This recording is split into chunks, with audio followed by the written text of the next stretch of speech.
നമ്മൾ അപ്പൂപ്പന്മാർ ഉണ്ടായിരുന്ന കൃഷിയിടമാണോ അല്ലേ ഇത്? ഇപ്പം അപ്പൂപ്പൻ്റെ കാലം വന്നപ്പോൾ എന്ത് ചെയ്ത്? കുറേ മണ്ണിട്ട് നശിപ്പിച്ച് കളഞ്ഞു. ഇനി മക്കളെയൊക്കെ വലിയ സമയം വരുമ്പം ഈ കൃഷിയിടം കാണത്തില്ല. പിന്നെ നമ്മൾ മ്യൂസിയത്ത് പോകേണ്ടി വരും നെൽകൃഷിയാണ് നോക്കി. ഇപ്പം തന്നെ അപ്പൂപ്പൻ്റെ കൃഷിയിടത്തുനിന്ന് പല സ്ഥലങ്ങളിലും നെൽകൃഷി കാണാൻ വരുന്നുണ്ട്.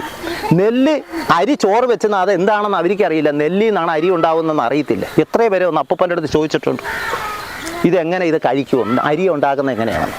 അത് അവിച്ച് കുത്തി ഉണക്കി എടുത്താണ് നമ്മൾ അരി ചോറ് വെച്ച് കഴിക്കുന്നത്. ഇപ്പം ആരും കൃഷി ചെയ്യുന്നില്ല, ആർക്കും ചെയ്യാൻ വയ്യ. എല്ലാവരേലും അപ്പൂപ്പൻ്റെ ഇപ്പോൾ പൈസ ഇല്ലെന്ന് പറഞ്ഞാൽ ബാക്കിയുള്ളവരെല്ലാവരും പൈസ ഉണ്ട്. അപ്പൂപ്പന് ഇതാണ് സന്തോഷം. മരിക്കുന്നത് വരെ ഇത് ചെയ്ത് കുറേ പൊതുജനങ്ങൾക്ക് കൊടുക്കണമെന്നാണ് അപ്പൂപ്പൻ്റെ വലിയൊരാഗ്രഹം. ഈ തെങ്ങുകളെല്ലാം തേങ്ങയെല്ലാം ഇത് ചെടിയിലൊക്കെ വീടിന് കുറച്ചൊക്കെ നശിച്ചു പോകും. അത് നമ്മൾ ഒന്നഴുകുമ്പോൾ മറ്റൊന്ന് വളമാവൂലേ? നമ്മൾ കുറച്ച് എല്ലാം നമുക്ക് കിട്ടണമെന്നില്ല. ഇപ്പം പ്രകൃതി ദുരന്തം വന്ന് വയനാട്ടിൽ നമ്മൾ വന്നോ? പ്രകൃതി കൊണ്ട് നമ്മൾ ആരെങ്കിലും ഇത് ഇതാണ്ട ചിന്തിച്ചതാണോ? നമ്മളെ എത്രയേ അമ്മൂമ്മമാർ, നമ്മുടെ പേരക്കുട്ടികൾ, നമ്മളെ മറ്റുള്ളവരെല്ലാം മരണപ്പെട്ടില്ലേ? പ്രകൃതി എന്ന് പറഞ്ഞാൽ എങ്ങനെ വരണം എന്നൊന്നും ഒന്നും പറയാൻ പറ്റത്തില്ല. ചിലപ്പം മാമൻ ഇവിടെ അപ്പൂപ്പൻ ഇവിടെ കൃഷി ചെയ്തു. ഇന്ന് രാത്രി ഒരു പ്രളയം വന്നു, മാമൻ്റെ കൃഷിയുടെ എല്ലാം പോകും.